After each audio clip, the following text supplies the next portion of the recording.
It's time for the Voice of Reason podcast.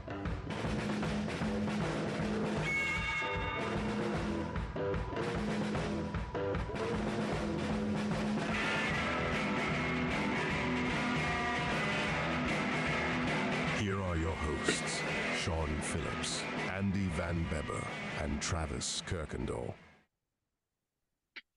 And ladies and gentlemen, we are live. It is Tuesday, August 22nd. The great year is 2023. Yes, we have made it this far. My name is the poor man south of Richmond. And as always, I am joined alongside my two co-hosts, Mr. Andy Van Beber and Travis Kirkendall. Gentlemen, how are we doing on this lovely Tuesday evening? I just feel self-conscious talking to a panda right now. I'm not going to lie. I got to bring Travis on camera here, but Sean. I don't have any cool face over like that. No, I have the thing mixed up, but that's okay. Sean, I am feeling self-conscious though. I just talking to a panda, but doing dad, we understand. Good. You're dad, and that's okay. Yes, I am panda dad at the moment, so I am. I've got to shuffle a couple of things since we're a little bit early today, which is good because that means that we get to hit bedtime at the right time. I was going to say bedtime makes it easier for everybody. Yeah, bedtime is the good time. No, it's the best because then once bedtime happens for them, I follow suit about 20 minutes after. So no complaints. Well, I got up early this morning for the first day of school, and it was that was the challenge, boys. I want to tell you something. Getting back into that routine, you guys are regular working men. I'm a guy who pretends to work and goes to work at a I get that whole, June, July, August thing going on, and then, but no, today. Back to reality. Back to reality. Yeah, I'll tell you what though, it was a good start to the school year, and we had a good first day. Good first day. So. Awesome. I don't want to kind of step cross the line just because I not too much information needs to go out, but. How was the reaction of students? Kind of what was the vibe of? I know that our neck of the woods, that area has experienced a lot of hardship over the summer, and some recent hardship too. So how are the kids and staff? Everyone doing okay? I will say that the young man who passed away 3 weeks ago was a fifth grader, and with those guys and how they were doing it. It was a mixed bag. It really was a mixed bag, and I felt for those guys. They're doing better because they had that time between that funeral and his school starting. And I am going to go ahead and mention this. I'm sorry, guys, I didn't tell you ahead of time, but so we are going to be. Partially helping sponsor. So there will be a memorial disc golf tournament for those of you in the Pike County area, October 21st. Mark it on your calendar at the YMCA in Louisiana, Missouri. They set up a scholarship in this young man's name. Once the Y gets the flyer out and everything, I'm going to be posting it on our website. If you can't come, you want to purchase a T-shirt. The T-shirts will be available. Everything 100% goes towards this young man, the memorial scholarship, and if this becomes a regular thing, which the YMCA said, hey, this sounds like something that's going to be pretty viable, and so just mark it on your calendar for the 21st of October, and it's going to be what they call a flex tee time. Anytime between 9 and 3, you can come out and play your 18 holes, and we'll keep a stacked leaderboard. But it really goes to a good cause, and this is co-sponsored by the YMCA and the Clopton Fellowship of Christian Athletes. So please mark that on your calendar, and we're really excited about that. That was it. It's awesome. I'm glad we're a part of that. Yeah, that sounds like in hardship, it's always nice when there are kind of a silver lining, good things to come from it. And this is sound like something that will be good for the community and good to help the family heal. So that's good. I'm glad everyone is unfortunately doing as well as one can do in these kind of situations. Right? Yeah, but, in the situation. yeah. So how was the weekend for you fellas? Travis, it looked like you made some Wisconsin run this weekend. Yeah, we went up to the lake, same place we usually take Lupo. It's less than an hour from here. Lupo looked like he got his Saturday, Lupo got his workout, huh? didn't he? Lupo got his workout, didn't he? Oh yeah, he loves it. He loves going to the lake, That's man. good. That's good.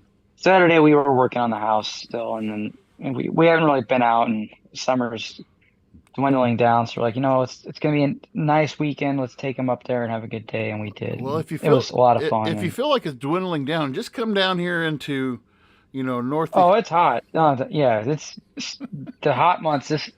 We're like getting towards the end of summer, and this is like super hot right now Yeah, for us. this So is it. This is it. I don't know how y'all are in the rest of the country and how all of our German fans are doing over there in Germany and everything, but tomorrow and Thursday is about to be brutal. Yeah, but tomorrow, Thursday, they said the heat index is going to be 118, projected heat index of 118, and so that's like somewhere between Sean's ball sack and a witch's boob, somewhere in that temperature range, I believe, is where that's at. So nothing. See, I love the panda because see that way I don't get a response, so that's good. Well, yeah, on our end, I was very grateful for all the texts and messages that we got from people checking in on us. As a quick little pit stop, just down the street, it kind of affected. We mostly got rain. There were a lot of confused Californians because they experienced humidity for the first time in a long time. So there was a lot of like, why are we sticky? But no, Saturday we also kind of went out and did some activities. We went to a new state park. Did some beautiful hiking. Yeah, I saw that. That's nice. It was nice, but one of the other really cool parts about it was at this park on weekends. They have a polo field, not water polo, but actual polo. Really? So people, on horses, whacking sticks and whacking balls, and it's pretty popular out there. There was actually families and people in the crowd in the stands, and it's free to go watch. What did Jam think of that? Part of our Saturday. She loved it. She liked seeing the horses. She had fun on the hikes. She, all kinds of rocks, and almost drove me crazy a couple times. Stopping to pick up rocks and wanting to put them in pockets, but it was all good. So the hike was fun. We were going to go to a soccer game, which has also kind of become a tradition in our house on Sunday, but the rain kind of canceled that. But Saturday, there's another game that we have tickets for Saturday. So I think, in the morning, we're going to do the hike, maybe watch some polo, do a power nap, and then go catch some soccer at Dignity. LA Galaxy, right? We are Galaxy fans. Yes, there is LAFC, the team that is the good LA team. However, thanks to VetTix, we get free Galaxy tickets just because they're kind of shitty. So they never sell out, but it's fun for us because then we get to go to the games and then we get heartbroken by the end of the night because they always lose. But no, it's that's good though. The park is nice. The fans that are fans of any bad sports teams are diehards. So the people in the crowd are really into it, and Jam enjoys it. Tony enjoys it. So we've gone to a couple, and now it's kind of something that we're going to do regularly, and it's really, really nice and enjoyable. Good. Well, boys, tonight I called tonight's episode the Boiler Room. We're going to try to go through. We may get through 2. We may get through 3 issues tonight. There's a lot of stuff. We're already gearing up for our show next week, so that'll be a lot of fun. But tonight, I'll just start with the survey question. Today's survey question, we had quite a response to it. What impact do you think religion has on a society? 46% said a lot. That surprised me that 46% said a lot. 15% said a mild or a mid effect. 2% said none. And 30%, again, thank you to our friend Martin Hanley, who always comes up with the nice, creative, extra answers, said in between, not a lot, or mild. Okay, so, and the reason why I asked this, Travis, like I said, we've said this many times. We have a gazillion. If you looked at our group chat during the week, we're just posting back and forth and posting stuff and everything. And Travis posted this on Friday or Saturday. And this is this is actually something that Frank Zappa, and again, this is probably dating a lot of you guys. Frank Zappa was, I don't know, what's the best way to describe it? He's like he's what? I can't hear, Travis, I don't know why I can't. Sorry, I was muted. Oh, that's okay. Sorry. He was a musician. I know that. Well, much. I know, but I did a little bit of research on him after. He's kind of hard to classify as what type of musician he was. I mean, not really punk. Not. It was a different style. His different style of music. Let's just put it that way. And so he was on the show that he was on was a show that used to be on PBS called Firing Line. And that's how much of a nerd that I am that I actually know this because it was on PBS. And so this was Frank Zappa in 1986. And then I'm sure we'll make a few folks mad with this. But let's go ahead and play. Let me just play this clip and then we will talk about it. I'm going to give you a civics lesson here, but I'll tell you one thing. We must not see eye to eye on the idea of a government that must forbid things in order to protect Really? What is the government's role? You've told me several times what it shouldn't do. How about national defense? Yeah, I consider this national defense, pal. Our families are under attack from people like you with these lyrics. John, you don't have to buy them. Mr. Zappa, could I make a statement about national defense? Yeah. The biggest threat to America today is not communism. It's moving America toward a fascist theocracy. And everything that's happened during the Reagan administration is steering us right down that pipe. Oh, Mr. Zappa, you're not really serious if you're saying we're going toward a fascist theocracy. That's right, we are. When you have a government that prefers a certain moral code derived from a certain religion, and that moral code turns into legislation to suit one certain religious point of view, and if that code happens to be very, very right-wing, almost toward Attila the Hun... Well, then you are an anarchist. Every form of civil government is based on some kind of morality, Frank. Morality in terms of behavior, not in terms of theology. I'm not going to give you a... So that was 1986. Okay, that's the heart. I mean, you're getting close to the peak of the Cold War. Okay, and at the time Reagan was president, we had a very and I think Frank Zappa was going a little bit overboard in how he described Reagan. A lot of people were upset with Reagan, but I think in today's terms, you would probably consider Frank Zappa to probably be mid-liberal, okay? But one of the things that, and I'll give my 2 cents first, and then I'll let you guys come in. When Frank, can you explain? Because I know you were back, you were alive when the Reagan administration was around. Can you kind of explain when or the policies he may be referring to? Yeah. So one of the things. Okay. So in 1984, and I think we had this discussion last season, a group that was basically a conservative organization that was formed by then televangelist Jerry Falwell, and then the guys who founded Liberty University started this basically religious right movement. I forgot I don't know if it was the religious right was the name of it, but basically what it was. It was the movement by the religious right because it's kind of a knee-jerk. It was kind of a knee-jerk reaction to a lot of, for example, Roe v. Wade. I mean, you have to look at what had happened in 1974 with the passage of Roe v. Wade. During the 80s, you saw a decline in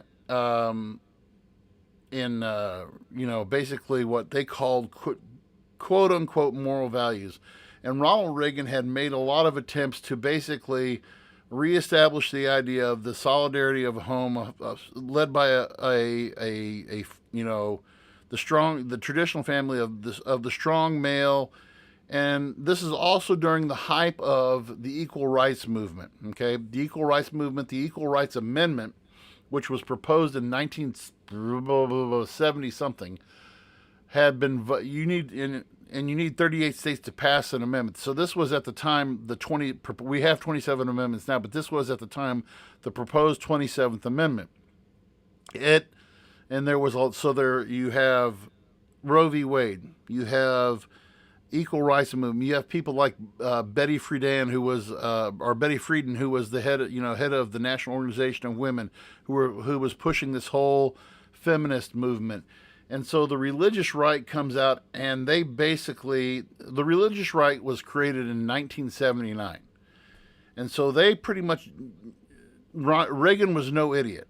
Reagan pretty much jumped in bed with the religious right and got the religious right kind of, and talk about history repeating itself, kind of like what Trump did today in 2016. Reagan taps into this whole conservatism movement with the religious right, finds out that he can get a voter base, and so he starts loosely talking about stuff like abortion, like family issues, and then the Nancy Reagan, did the Just Say No to Drugs. Well, I mean, Frank Zappa was from the beginning legalization of marijuana guy. Okay, and so this whole attack on, his whole statement was, and again in 1986, you're forcing a set of beliefs on the American populace, and it's when he used the term. Basically a fascist theocracy. What he was saying was that you're trying to push this, and the term I've used before is Christian nationalist state on the people. Okay, and I have you guys, my faith and my religion and my belief. I find myself to I am a Christian. I am a Christ follower. I want to share with as many people as I possibly can. I make my views public. But one of the things that cannot be done is, and I think I said this in our group podcast, in our group chat, you cannot legislate morality. Okay? And some of the stuff, like I said, Reagan, some of the stuff that he pushed for, was... He'd made a lot of people mad. I mean, the comments that he made about Roe v. Wade, there was no such thing, about, of that women, women were kind of the whole second class thing, and equal rights for women was considered. The 80s man was, misogyny in the 80s was paramount, and women were second-class citizens, in my opinion. From what I grew up and what I saw, the woman's place was in the home, and any kind of movement past that was, that goes against our moral values. Women should be, Wasn't Reagan the one that also said that if women want equal rights, they can also get equal lefts, and then punched Nancy Reagan in the mouth right after that? I am not sure about that one. I'm pretty sure, yeah, he was the one that said if women want equal rights, they can have equal lefts, and then just hit her with a solid jab. Oh, man. So one of the things... You got to send that video if you... Yeah. There was... No, that's always one of the on Twitter or whatever, I'll always see well, hey, if women want equal rights, they gotta have equal lefts too. So, yeah. And it's anytime like I see you watch a fight video, it's like where it was some like junior or senior in high school girl, she's beating the shit out of some like freshman that hasn't hit puberty yet, and it's like, hey, rights and lefts, you know what I'm saying? Well, I'm pretty sure Reagan said that first. So let me just, I guess the best way to, so this is, I found this is an archived article from 1983. Reagan gave a speech in Orlando, Florida, and Reagan accused people, let's see, and this was at the height of him spending money on weapons and everything like this, and he's like, Reagan accused accuses armed control and military spending critics of trying to place the United States in a position of military and moral inferiority. He described the Cold War as a struggle between right and wrong, good and evil. Okay? He said his administration's efforts to ban abortion, reinstate public school prayer, and notify parents when teenage girls seek prescription birth control reflected a great spiritual awakening and a moral renewal sweeping the nation. So again, that's 1983. Okay? And then on that same day, 18 major religious leaders stepped on the political stage in Washington, condemning the president's budget and usually, but, you know, when Reagan makes... Can you imagine if something like that tried to get pushed now? If a president made that statement today, you know, reinstate public school prayer, and that was, and that's part, and that was, I'd forgotten about the school prayer thing. I just went blank.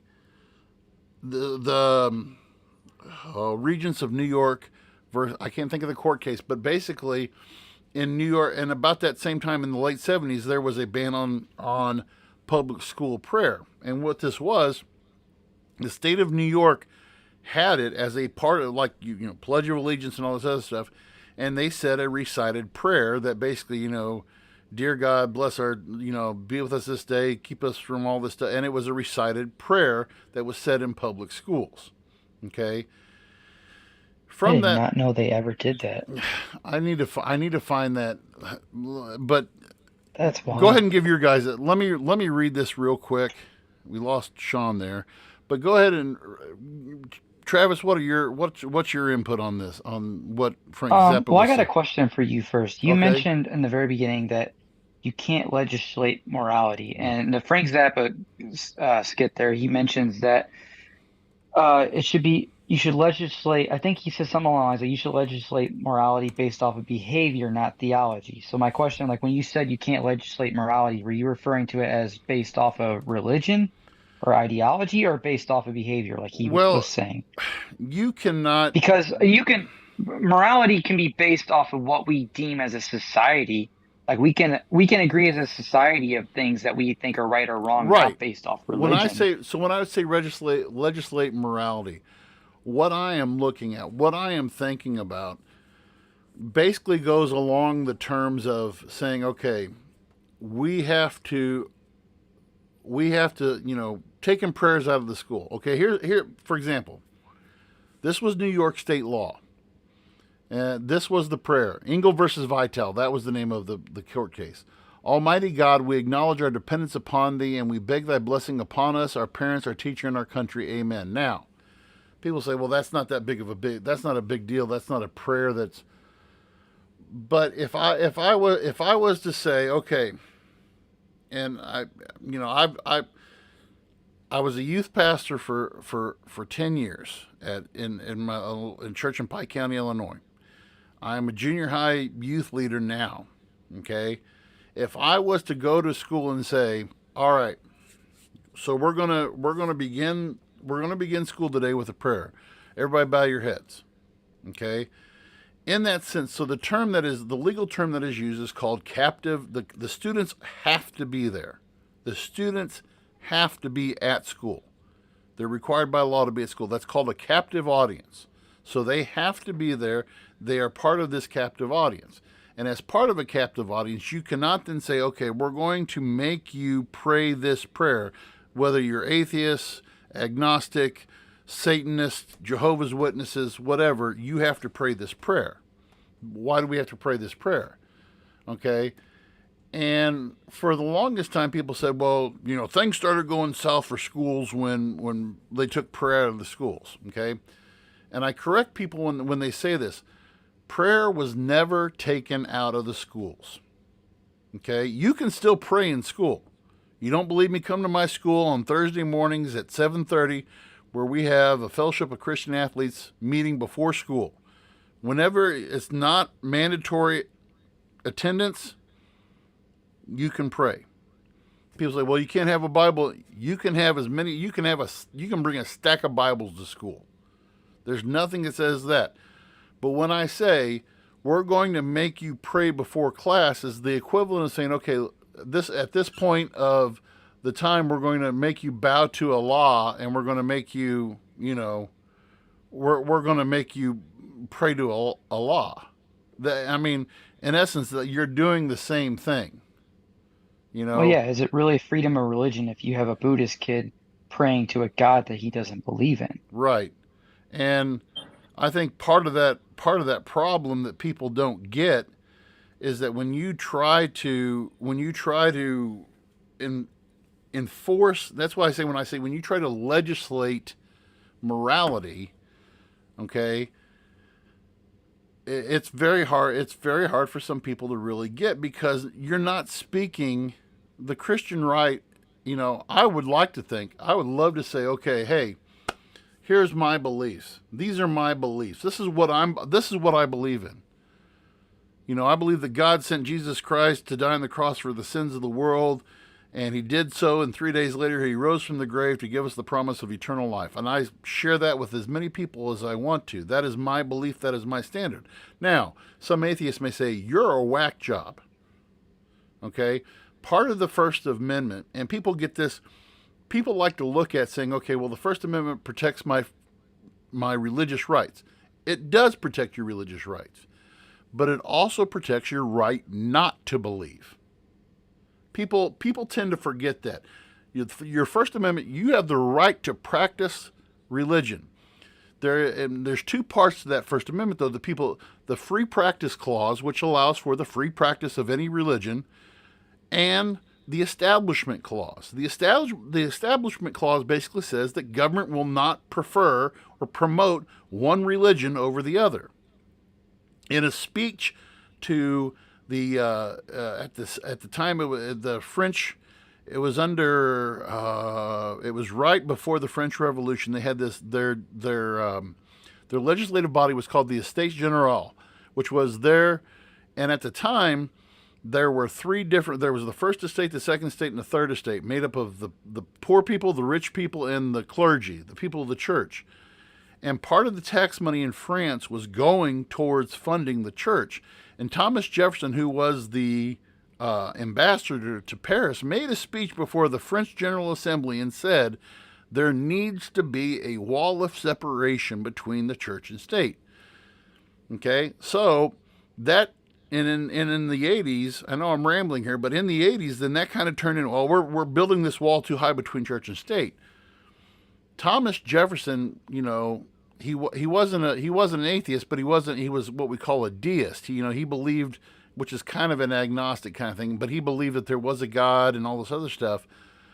And our country was founded on Christian principles, but at the same time, our founding fathers said, okay, we're on purpose going to say there's not going to be, we're going to allow for free exercise. You want to practice, practice. If you don't want to practice, don't practice. And we're not going to establish a state religion. Fast forward now, what Frank Zappa was talking about in 1986 rings true in 2023. And what has happened is we have turned, this is one of the dividing points that I think is dividing our nation, because not everybody's Christian. Okay? But what happens on one side does happen on the other. The side that represents things that I don't believe in. Okay? I don't agree with the transgender belief. I do not, I don't believe in, the use of drugs.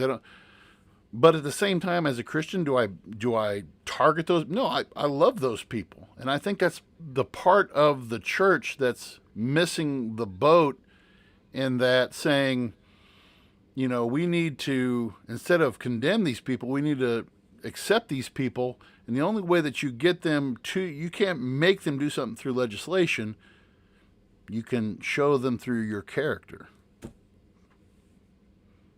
That was a lot.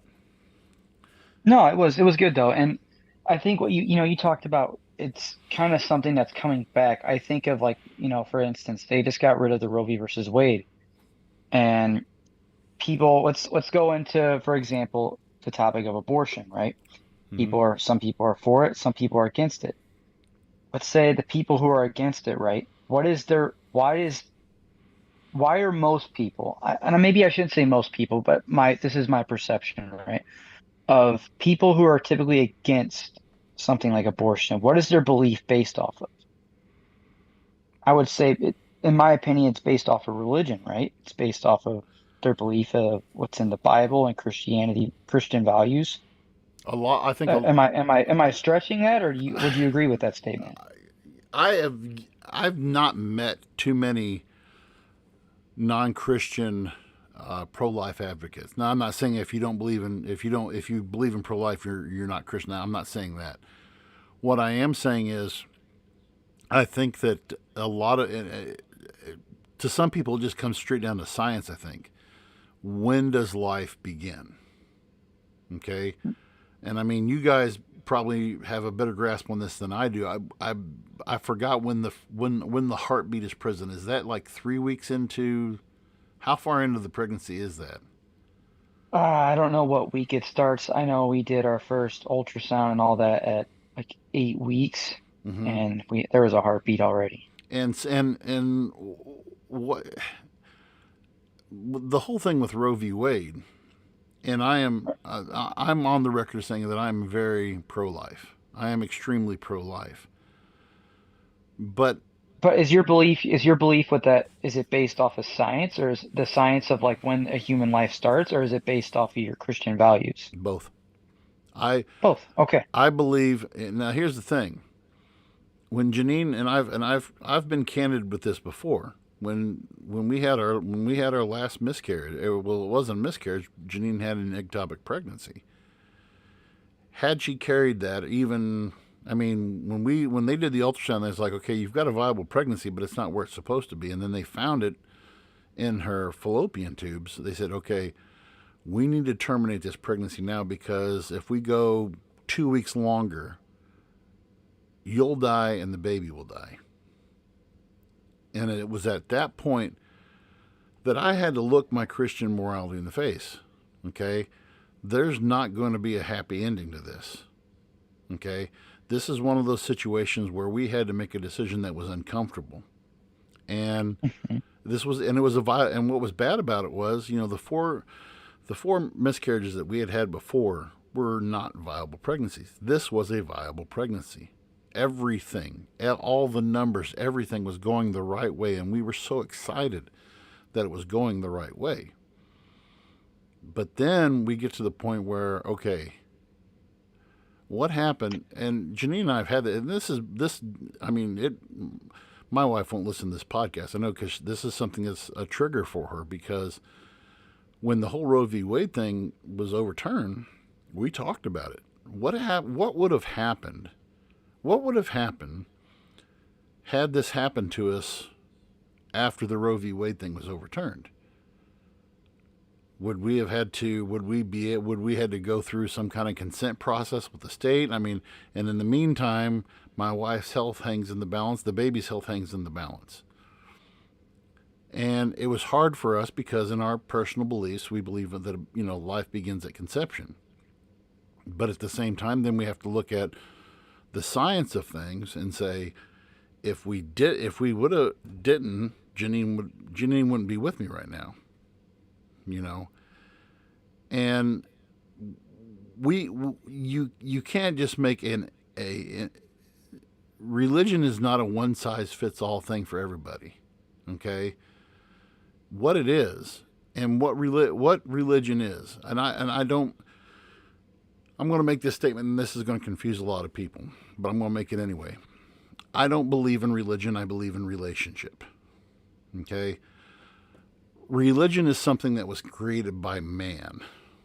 The relationship with God has always been something that has been eternal. From the beginning of time, God, in my belief system, God desired relationship with man. Man broke that trust when we introduced the whole idea of doing wrong, which went against what he established as his moralities. Now, it's in the nature of man to do bad things.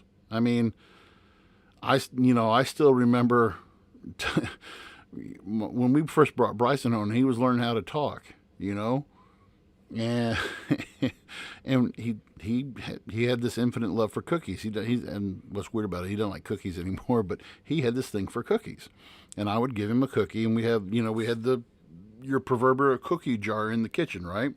And so I reach in the cookie jar, give him a cookie. Now, mind you, this kid's a little bit under 2 years old. We bring him home. By the time he's 3, he knows basic English. And he's like, "Daddy, can I have another cookie? Another cookie?" I'm like, "No, son. I don't want to spoil supper for you." Okay. So I go back into the living room. I'm watching TV. Well, there's this thing called sound that carries through the house. What do I hear in the kitchen? I hear the cookie jar, right? So I go in there. And I said, "What did I say?" He said, "I can't have any more cookies." He's like, "What are you doing?" I said, "What are you doing?" He said, "Getting a cookie." Okay, so it's the nature of people to do what, it's self-preservation, right? It's all about self. And the whole thing about, religious beliefs or whatever it is a belief. It is a relationship. It is between you and God. Asking God to be the leader of your life, to direct your path of your life based upon godly lifestyles. So when I say, and I'm sorry that this has been the long way around to get to this point, that's why I say you cannot legislate religious belief or religious values. Okay? Because as much as I say I'm going to make a law that says you cannot do abortion, okay, I hate to tell my Christian and evangelical friends out there, but if you ban it, people are going to find a way to do it. One of the reasons why they did Roe v. Wade was because at the time it was coat hanger abortions, literally coat hanger abortions. Okay? So when you try to say we're going to legislate this, we're going to make this happen, you cannot, because you're interfering with people's First Amendment rights of free choice, period, of what they want to believe in. You cannot make somebody believe what you believe. That was, dude, you got to clip that. I had like chills when you like started that. Like, and I'm not even like a super religious guy, but the way you went into that was like awesome. Got to clip that. But not to make this solely about like abortion, but like even like let's even go into like say gay marriage, for example, which 20 years ago was a very controversial thing. And a lot of like it goes kind of the same thing. Like a lot of the pushback to gay marriage was, and again, my perception was based off of religious belief that was wrong. Mm-hmm. And it wasn't the belief that it was someone's freedom to do so. Well, but and again, like you said, you have the right to practice a religion, but you also have the right to not follow a religion. So if somebody say doesn't follow Christianity, it doesn't have the Christian values per se, and they don't see gay marriage as a problem, are they in the wrong for doing that because somebody who has a different belief thinks that they're wrong? So, and that right. I think that's what Frank Zappa was ultimately getting at, not just that issue, but that idea. That's exactly what Frank Zappa was. Are we truly a free society if we are basing rules, regulations based off a religion that doesn't truly represent all the people in this country? Right. Right. That's exactly. And that's exactly. By the way, our friend Kyle McGuire came on and said 6 weeks is when heartbeat begins. Thank you, Kyle, for that. Thanks for chiming in there. And again, so you bring up another issue. So, I mean, again, gay marriage is something that I believe that, again, when in phrasing this, people say, okay, traditional marriage. I believe in traditional marriage. I'm sorry, I don't believe in same-sex marriage.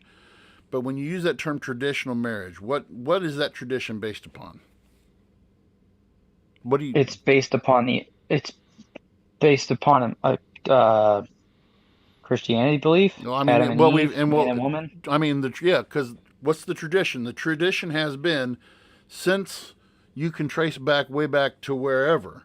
Like how does the Bible say it? Like you will be with one man will be with one woman for eternity, and you shall not. Right, a man will leave his mother and father and cleave to one woman. You see that in the book of Genesis.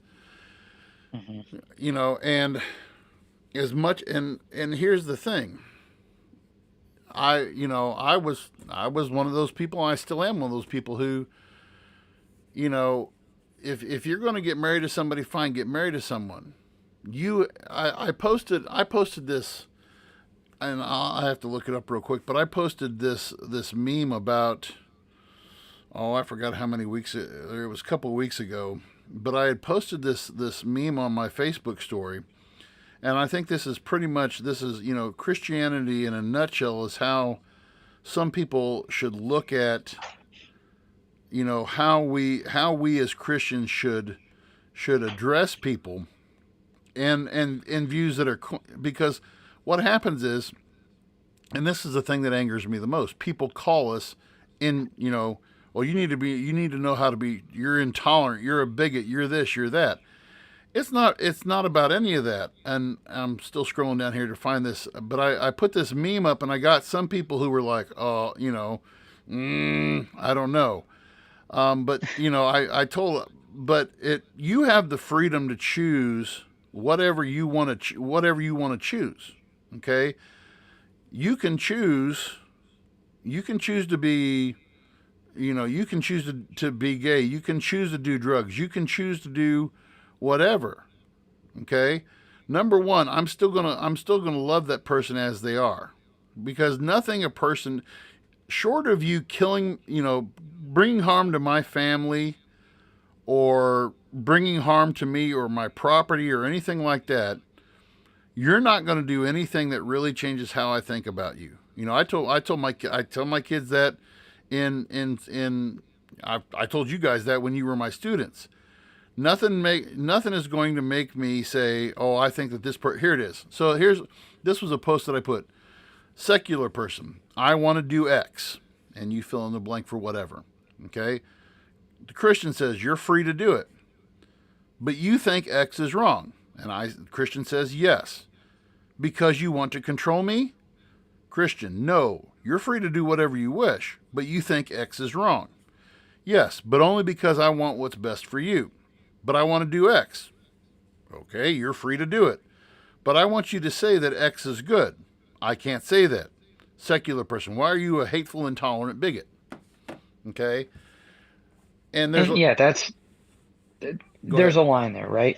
Yeah. And that's an issue. And you can't just we can agree to disagree in this country, right? Right. And that's where you can't force people to agree with your beliefs. And that goes on both sides. Right. It goes on both sides of the spectrum, the anti-religious and religious.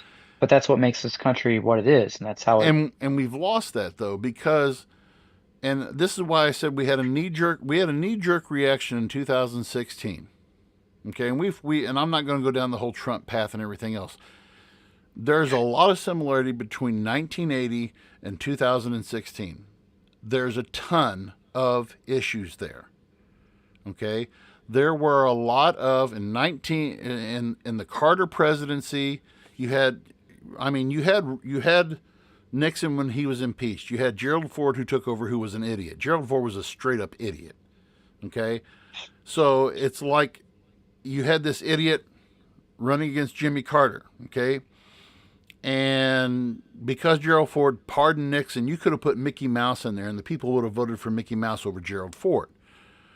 So Carter comes in and starts, kind of loosening up the reins a little bit, more state control over certain issues. And so then 1980 comes along and it's this knee-jerk reaction because you had Roe v. Wade, because you had the Engel versus Vitale prayer case. And so the values of America are being shaken. And so we need to react. And so you have this influx of Reagan. Okay. Fast forward to 2016. What do we had? We had 2 terms of Barack Obama. We had this push for Obamacare. We had all of this socialized this, and the government's going to, and you had the advent of Facebook and all this other stuff. People come in and you start getting all they're going to take away our guns. They're going to take our religious freedoms away. They're attacking this. They're attacking that. Now, there was some stuff to that. I didn't agree with the case. I believe it was out in Connecticut where the baker who refused to make a wedding cake for a gay marriage. Colorado. Was it Colorado? I knew it was C, but And so the guy gets sued, and the gay couple wins. Okay. And you want to know? I don't, let me just put a footnote in that, because I want to circle back to that before we leave. Because I had a class that literally revolved around that case, and it actually gets very interesting with other things that were allowed to happen while that person was being sued. So I'll come back to that, but finish. No, so what my point was with that, that's part of saying, I mean, that's the two-way street. That's the two-way street. I cannot force my views on you, but you can't force your views upon me. You know, if somebody comes and asks me, I'm an ordained minister. Okay, I'm an ordained minister. If somebody came to me and said, we'd like you to perform our ceremony, I'm going to respectfully decline. I'm happy for you, you're getting married, but I'm going to decline because why? That's in conflict with my views. Somebody asked me to DJ. I've been DJing for 20 years. Somebody comes and asks me, can you DJ our gay wedding? I'm gonna respectfully refuse. Why? Because it's in conflict with my views. Now anything else, fine, but that's my personal viewpoint. Do I offer a service? Yes, I offer a service that I can perform weddings. I offer a service that I DJ weddings. Okay? But also as part of my constitutional rights, I reserve the right to refuse service. Now people are saying, well, that's just the same thing as, black discrimination. I don't see it that way. I want what's... Yeah, I think there's a difference there. There is a difference. Agree with you.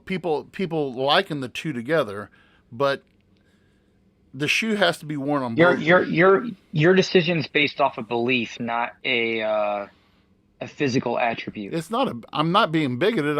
I'm holding to my beliefs. Now, when I hold that's what I mean. You're not. Yeah, it's not right. Yeah. I think people and a lot of but again, I'll bring up this point again. The same thing happens the other way. Because if somebody doesn't go to a Christian belief or hold something that may not be a Christian belief, even within the Christian church. Even within the church, there are people who believe that women should have the right to choose. Okay, so now do I damn that person because they believe in abortion or they support abortion? It shouldn't matter, because religion isn't about rules. That's why I said earlier, it's about the relationship that you have with God, with Jesus Christ. People say, well, am I going to go to hell because I do this, or this, or this? I tell people, sin is a sin, is a sin, is a sin, is a sin. There's no big sin. There's no small sin. Me lying or cheating on my taxes is just the same kind of sin as, say, what we would consider homosexuality or murder or theft. Sin is sin. God doesn't have a checklist where he goes in and says, okay, we can't have this, or this. Okay? And to go with what Frank Zappa was saying, okay? And I've told people this 1,000 times, and I've made more Christians mad when I say this, but I'll say it again. Jesus did not come into Jerusalem saying, let's make Jerusalem great again. He did not. Really? I mean, who did he do? What did Jesus do? Pardon my French, but Jesus pissed off the powers that be, the religious rulers, the Romans. He made a lot of people mad.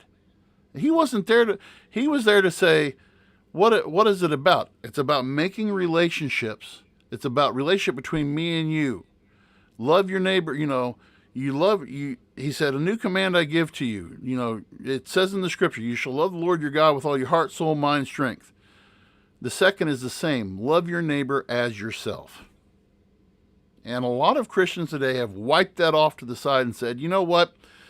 I'm going to love the Lord my God with all my strength, soul, blah, blah, blah, blah, blah. But if my neighbor's doing something that's contrary to what I believe, well, man, we're going to fight against him tooth and nail. And sad to say, and I shared this with our group, and I'm not going to go into this, but there was an article this week that appeared in, I shared that with you guys earlier in the week. I forgot where that article appeared at. But it said that there's this movement within, and one of the major religions in America is the Southern Baptist Convention. There's a movement within the Southern Baptist Convention, and it's a far right radical move that's basically saying Jesus was weak and he was liberal. Why? Because Oh yeah, you told me. Yeah, you sent that. I forgot all about that. and to me that I mean, people get to that point where they're saying, okay, I'm not about, we got to push our agenda. And the agenda was, you know, that the agenda that Jesus had wasn't about making Jerusalem, I joked about it, but it wasn't about making Jerusalem great again. It was about making relationships, loving others, loving people. And when you do that, that's what draws people to the faith. What has scared people away from Christianity in the last 30 years is how the church has treated people who are in the sin. You know, you're not gonna get. But I want to say this. I want to say this with a caveat. We don't condone the sin. We love the sinner. We hate the sin. We want the sinner to come in. We want that person to come in. What Frank, and this, just to bring this first full circle, what Frank Zappa was saying is, when you impose a theocracy, fascist state, you're creating a state that's based upon something that Jesus never intended. God never intended. He wants us to. God wants people to stand for our values. He wants me to stand for my faith, and he wants. I mean, if anybody was to ask either one of you guys, tell me what Andy Van Beber believes, I hope that you guys could define about me who I am based upon how I act towards you guys, toward anybody. That's what I want my legacy to be. I don't care about. I want people to know that I loved them, regardless of who they were, what they believed in, what they did in their, because I never look at myself as being perfect, ever. And for me to cast the first stone, I'm not going to judge somebody. Now, I am going to say, if you say, well, you're not judging me, but what I'm saying is, you have the right to do whatever you want to do, like I read in that quote a while ago. I'm not going to condone it, though. So That's fair. Sean, what were you going to come around? You said you were going to come back around to something and say it earlier. I'm sorry, I rambled on. Yeah, so I was trying to kind of pull it up, but I don't want to misspeak and be wrong. But during that same time that they were dealing with that individual being sued for denying the same-sex couple a cake, that same I think it was like the Colorado Civil Community Committee or something like that, was like the initial group that ruled in favor of the same-sex couple, sued him, for saying he was practicing his First Amendment right.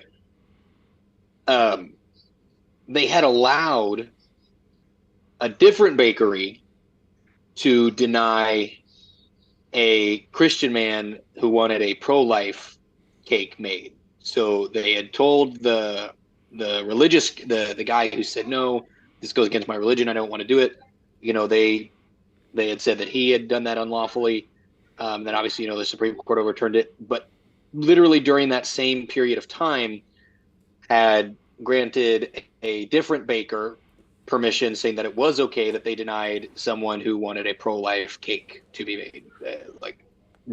Same committee, same group of people. It was a very, and I was trying to pull it up, but if you quite literally just Google that period of time, the only thing that hits on is the original case. So I'm gonna try to see if I can go back. But yeah, I took a business class, and that was a huge point of that class. It was a business ethics class. We were going over those things, and it was oh, and by the way, what doesn't get talked about is during that entire time, they said that it was totally cool if you denied religious people cake. It was religious people could not deny you cake.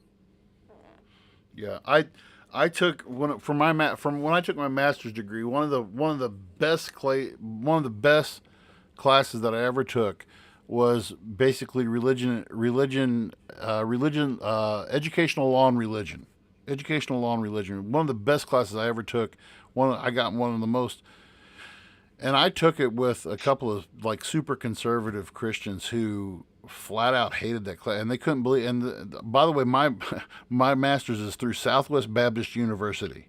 Okay, so and the guy who taught the class was also a part-time pastor, and so when he gave this thing out, I mean, how I think that we really. I'm never going to say I'm going to that the Christians, United States Christians, we don't condone sin. We call, we have, and again, Travis, it goes back to what you said, the whole agreeing to disagree. Okay, you call it sin, I call it sin, they call it a way of life. Okay, fine. We're not going to convince people otherwise. I'm not going to convince people to say, I think homosexuality is a sin. I also believe that lying and overeating is a sin, of which I am a sinner as well. Okay? What I am going to say is, what I do tell people is, because people say, well, Christians are a bunch of hypocrites and blah, blah, blah.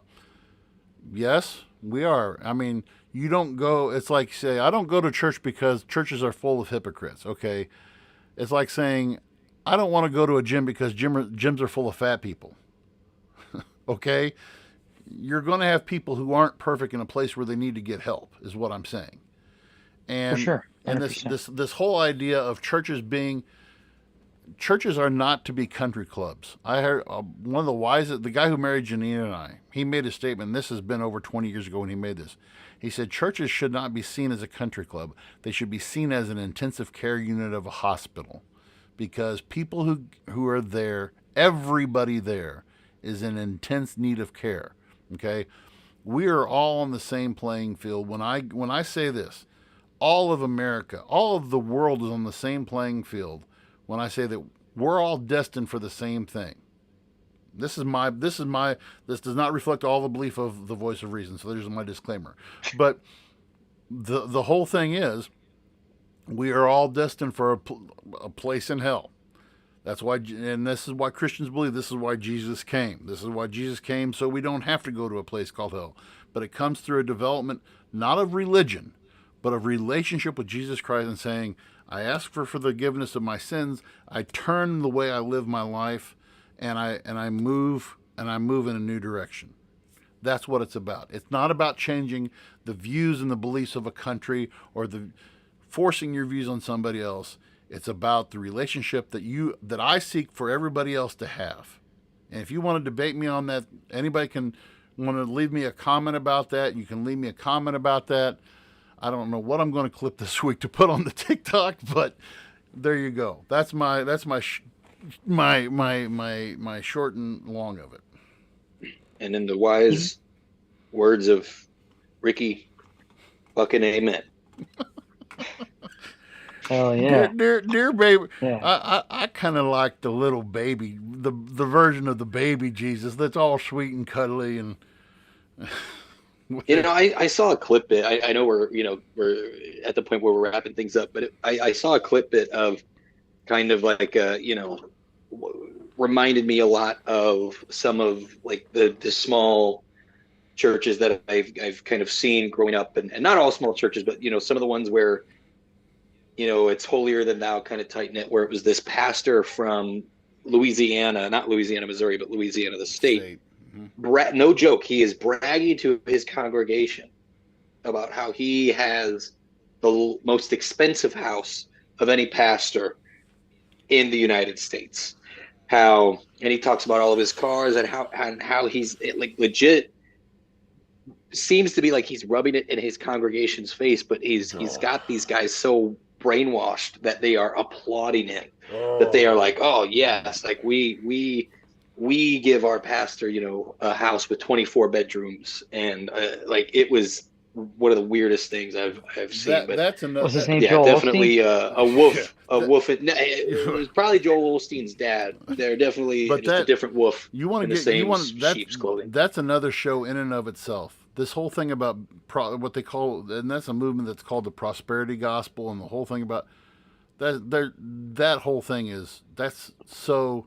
I mean, Jesus didn't roll up in a chariot and 25 horses. I mean, that Joel Osteen stickens me. I'm sorry, but he's one of those Joel Osteen, a lot of those. Ugh. So anyway, You got a problem with going to a church and a basketball stadium? What's your problem? Yeah. Yeah. Well, and then not open it up, during flooding and anywho. Right. But no, gentlemen, it was as always great to talk to you guys. This one was a fun one. Yep. And I'm really excited about the next one. V, how were the for our listeners? Did the socials grow? Did we have kind of some good interaction? We did this week. We Our kind of comments too. we had some. It was kind of hard last week to find. So one of the things I put on our TikTok this week was your implication of how to solve the whole Michael Oher thing was to make The Blind Side 2, and we got quite a few laughs out of that. So, solving the problem, Blind Side 2, we're doing it. So, thank you for everybody who commented. We had a lot of views, a lot of laughs on that this week. We're maintaining. Our fan base we have crossed the 100 people fan base on TikTok finally. We're still averaging around 1,500, 2,000 views. Last week's show had 196 views 136 views throughout the week just off of Facebook. Thank you guys for everything that you guys, we're so confident. A lot of it is because you guys are sharing. It's you guys. So thank you so much. Always. Thank you. And I can't wait until we talk next week. Thank you for listening to the Voice of Reason podcast. Be sure to check out our other content on Facebook, YouTube, and TikTok.